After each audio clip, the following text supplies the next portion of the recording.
അപ്പോൾ വൈഫ് എങ്ങനെയാണ് സപ്പോർട്ടീവാണ്? ഈ സാറിപ്പോൾ അവിടെ പുതിയ ബിസിനസ് തുടങ്ങിക്കോളൂ എന്നാണ് പറയുന്നത്, അല്ലെങ്കിൽ എന്തിനാ ഈ തിരക്ക് പിടിക്കുന്നതെന്ന് അത് ശരിയായിട്ട് പറയുകയാണെങ്കിൽ ഇങ്ങനെയുള്ള ബിസിനസ് കാര്യങ്ങളിൽ കൂടുതൽ ഇൻവോൾവ്മെൻറ്റ് ചെയ്തിട്ടില്ല വൈഫ്. അല്ല, അടുത്ത് കിട്ടാറുണ്ടോ ഭർത്താവ്? പിന്നെ അത് ഞങ്ങൾ അത് വളരെ കാര്യം ട്രാവൽ ചെയ്യും, ഒരുപാട് ട്രാവൽ ചെയ്യും. എങ്കിലും ഈ ബിസിനസ് കാര്യങ്ങളിലൊന്നും ഇടപെടത്തില്ല. സൈൻ ചെയ്യുന്നല്ലാതെ വേറെ ഇടപെടലൊന്നും അതിനകത്തില്ല, കൂടുതലായിട്ടൊന്നും ഇടപെടത്തില്ല. ഒപ്പിടൽ മാത്രം. ശരിക്കും പ്രസിഡന്റാണ് ഇവിടുത്തെ. പ്രസിഡന്റ് ആക്കി കാരണം സൈനിങ് പവർ, സീൽ. ഓക്കെ. അപ്പോൾ കുറച്ച് സമയങ്ങൾ കൊണ്ട് ഒരു എൻസൈക്ലോപീഡിയയാണ് തുറന്നു വെച്ചത്. എന്തൊക്കെ മനുഷ്യന് വേണം എന്നുള്ളത് ഇതിൽ ഓരോ പേജുകൾ തുറന്നു നോക്കിയാലും കാണാൻ സാധിക്കും. നമ്മുടെ യുവാക്കൾക്ക് ഒരുവിധം എനിക്ക് തോന്നുന്നു ജീവിതത്തിൽ എങ്ങനെ പോകണം എന്നുള്ളത് മനസ്സിലാക്കണം. പക്ഷെ വിജയിക്കണമെങ്കിൽ ഹാർഡ് വർക്ക്, ആ ദൃഢനിശ്ചയം. അവസാനം ഇക്ക പറഞ്ഞത് അതാണ്, ദൃഢനിശ്ചയവും ധൈര്യവും. അതിനൊപ്പം നിൽക്കാൻ നമ്മളോടൊപ്പമുള്ള സത്യസന്ധരായ കുറേ പേരുമുണ്ടെങ്കിൽ ജീവിതത്തിൽ വിജയം നേടാൻ സാധിക്കും. അതെൻ്റെ ഒരു മുഖമുദ്രയാണ് പറഞ്ഞത്. അപ്പോൾ നമ്മൾ ശരിയാണെങ്കിൽ നമ്മുടെ കൂടെ വരുന്നതെല്ലാം ശരിയായിരിക്കുമെന്നാണ് ഇദ്ദേഹം പറഞ്ഞതിൽ നിന്ന് അവസാനം എനിക്ക് കിട്ടുന്നൊരു സ്റ്റേറ്റ്മെൻറ്റ്. എന്തായാലും നമ്മുടെ പ്രേക്ഷകർ, യുവാക്കൾ, അവർക്ക് വേണ്ടിയിട്ട് ഒരു വാക്ക് കൂടി പറഞ്ഞതിന് ശേഷം, നമ്മൾ ഒത്തിരി സംസാരിച്ചു, അവർക്ക് വേണ്ടി 2 വാക്ക് സംസാരിച്ചതിന് ശേഷം എനിക്ക് കൂടുതലായിട്ട് പിന്നെ യുവാക്കളോട് പറയാനുള്ള ഒന്ന്, ഇന്ന് ഇംഗ്ലീഷ് ഭാഷ പഠിക്കണം. അത് മലയാളം അറിഞ്ഞിരിക്കണം, പക്ഷേ ഇംഗ്ലീഷ് ഭാഷ പഠിക്കാതെ ഡെവലപ്മെൻറ്റ്സ് ഉണ്ടാകുകയില്ല. അത് കാര്യം കേരളത്തിൽ നിന്ന് വരുന്ന, ഞാൻ എല്ലാ കൊല്ലവും ഒരു 10-20 മലയാളി എഞ്ചിനീയേഴ്സ് നമ്മുടെ കമ്പനി ജോയിൻ ചെയ്യുന്നുണ്ട്. അവരുടെ വീക്ക്നെസ് എന്ന് പറഞ്ഞു കഴിഞ്ഞാൽ ഈ ഭാഷയാണ്. ലാംഗ്വേജ് ഇല്ലാത്ത ഒരു സിറ്റുവേഷനാണ്. അവർ ഒരു വർഷം 1.5 വർഷം എടുക്കും ഒന്ന് കമ്മ്യൂണിക്കേഷൻ ശരിയായിട്ട് കൊണ്ടുവരാനായിട്ട്. അത് ഭാഷയിൽ അത് കേരളത്തിൽ പ്രത്യേകിച്ച് സിറ്റികളിൽ ഇച്ചിരി ബെറ്ററാണ്. എറണാകുളം, ട്രിവാൻഡ്രം, കാലിക്കറ്റ്, ഇവിടെയൊക്കെ കുറച്ചുകൂടെയൊക്കെ ഈ ഇംഗ്ലീഷ് മീഡിയം സ്കൂൾസും ഉണ്ട്, നല്ല സ്കൂൾസും ഉണ്ട്. അതിൽ നിന്നൊരു ഇംഗ്ലീഷ് ഡെവലപ്മെൻറ്റ്സ് ഉണ്ടാകുന്നുണ്ട്. പക്ഷേ നമ്മുടെ മറ്റുള്ള സബർബൻ ഏരിയയിലേക്ക് പോയി നോക്കുകയാണെങ്കിൽ അവിടെയൊക്കെ ലാംഗ്വേജിന് ഇമ്പോർട്ടൻസ് കൊടുക്കുന്നില്ല. എല്ലാം മലയാളത്തിലാണ്. ഇംഗ്ലീഷ് സ്കൂളിൽ പഠിപ്പിക്കുന്നത് മലയാളത്തിലാണ് എന്നാണ് എൻ്റെ അറിവ്. ഞാൻ കേട്ടതാണ് കേട്ടോ. പക്ഷെ അതിൻ്റെ ഒരു സെറ്റ് ബാക്ക് അത് കവർ ചെയ്ത് നമ്മൾ ഇംഗ്ലീഷ് പഠിപ്പിക്കണം. അത് പേരൻസിനോട് പറയുന്ന ഒരു സംഗതിയാണ്.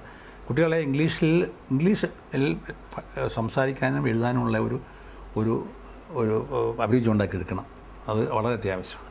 2, കേരളത്തുകാർ ഞാൻ നേരത്തെ പറഞ്ഞ പോലെ ഈ സേഫ്റ്റി നോക്കും. അതായത് ബിസിനസ് ചെയ്യുന്നതിന് പകരം സേഫ്റ്റി നോക്കും, റിസ്ക് ഇൻവോൾവ്മെൻറ്റ്. നമ്മൾ കേരളത്തിൽ ഒരു ഉദാഹരണം ഞാൻ പറഞ്ഞുതരാം. കേരളത്തിൽ ഒരു വിവാഹ പ്രശ്നം വന്നു കഴിഞ്ഞാൽ ആദ്യം അന്വേഷിക്കുന്നത് എഞ്ചിനീയറാണോ, ഡോക്ടറാണോ, അല്ലെങ്കിൽ കളക്ടർ, IAS ആണോ, ഇതൊക്കെയാണ് ചോദിക്കുന്നത്. പക്ഷേ ഗുജറാത്തിലോ അല്ലെങ്കിൽ മറ്റുള്ള സംസ്ഥാനങ്ങളിലോ നോക്കുകയാണെങ്കിൽ അവർ നോക്കുന്നത് അതല്ല. ബിസിനസ്സുകാരനാണോ ആദ്യം ചോദിക്കുന്നത്. ആദ്യം ബിസിനസ്സുകാരനാണ് ചോദിക്കുന്നത്. ബിസിനസ്സുകാർക്കാണ് അവർക്ക് പ്രിഫറൻസ് കൊടുക്കുന്നത്. അതുപോലെ അത് പേരൻസും കുട്ടികളെ ബിസിനസ് ചെയ്യാനുള്ള ഒരു സപ്പോർട്ട്, കുട്ടികളെയും സപ്പോർട്ട് ചെയ്യണം. പേരൻസ് സപ്പോർട്ട് ചെയ്യില്ലെങ്കിൽ ചെയ്യത്തില്ല അവർ. അപ്പോൾ പേരൻസ് അത് മുന്നോട്ട് നിൽക്കണം, കുട്ടികളും മുന്നോട്ട് നിൽക്കണം, പേരൻസും സപ്പോർട്ട് ചെയ്യണം. അവർ റിസ്ക് എടുക്കാനും വിജയിക്കാനുമുള്ള ഒരു സാഹചര്യം ഉണ്ടാക്കി എടുക്കണം. ചിലപ്പം പരാജയപ്പെട്ടാലും ഫേസ് ചെയ്യണം. അപ്പോൾ അതിനുള്ള ഒരു തൻ്റെ ഇടവും ഒരു വ്യക്തിത്വവും ഉണ്ടാക്കിയെടുക്കണം കുട്ടികളിൽ. അതാണ് എനിക്ക് എല്ലാവർക്കും ഉള്ള ഒരു വലിയൊരു ഉദ്ദേശം എനിക്ക് കൊടുക്കാനുള്ളത്. ഞാൻ എൻ്റെ എക്സ്പീരിയൻസ് പറയുകയാണെങ്കിൽ ഞാൻ റിസ്ക് എടുക്കുകയായിരുന്നു ശരിയായിട്ട്. ആ റിസ്ക് എനിക്ക് വളരെ പ്രയോജനപ്പെട്ടു. അപ്പോൾ റിസ്ക് എടുക്കാനുള്ള ഒരു തൻ്റെ ഇടവും ഒരു ആത്മാർത്ഥതയിനകത്ത് ഉണ്ടാകുമെങ്കിൽ വിജയിക്കുന്നതിന് 90% വിജയിക്കും. ഒരു 10%, 5%, 10% ചില പരാജയപ്പെട്ടുന്നിരിക്കും. ഇതാണ് എനിക്ക് എൻ്റെ യങ്ങർ ജനറേഷനോട് പറയാനുള്ളത്. എന്തായാലും ചുരുങ്ങിയ സമയം കൊണ്ട് വളരെ ശക്തമായ രീതിയിൽ, വാളിൻ്റെ മൂർച്ചയുള്ള രീതിയിലാണ് കുറച്ച് കാര്യങ്ങൾ പറഞ്ഞ് മനസ്സിലാക്കിയത്. നമ്മുടെ യുവതലമുറയ്ക്ക് കുറച്ചെങ്കിലും ചേഞ്ചസ് ഉണ്ടാകും എന്നുള്ളതിൽ യാതൊരു സംശയവുമില്ല. ഈ വാക്കുകളിൽ വിജയഗാഥ രചിച്ച ഒരു വലിയ വ്യക്തിയാണ് എന്നോടൊപ്പം ഇപ്പോൾ ഇരിക്കുന്നത്. ഞങ്ങളോടൊപ്പം ഇത്രയും നേരം സമയം ചെലവഴിച്ചതിൽ വളരെ തിരക്കുണ്ടെങ്കിൽ തന്നെ ഞങ്ങളോടൊപ്പം ഇത്രയും നേരം സമയം ചെലവഴിക്കാൻ, ഞങ്ങൾക്ക് വേണ്ടി ഇത്രയും നേരം ഇരിക്കാൻ കാണിച്ച വലിയ മനസ്സിന് ഒരുപാട് നന്ദി അർപ്പിക്കുകയാണ്. ഇതിന് ഒരുപാട്, അതായത് ഇത്രയും അനുഭവങ്ങളും ഇത്രയും സഹായങ്ങളും ചെയ്യുന്ന ഈ കൈ തീർച്ചയായിട്ടും പടച്ചോൻ്റെ ഒരു കൈ തന്നെയായിട്ട് മാറും, ഇനി മാറിക്കൊണ്ടിരിക്കുന്നു. ഇനി നമ്മുടെ മലയാളികൾക്കും താങ്കളുടെ സഹായം ആവശ്യമാണ്, തീർച്ചയായിട്ടും ഉണ്ടാവണം എന്നപേക്ഷിച്ചുകൊണ്ട് വിട പറയുകയാണ്. നന്ദി. Thank you.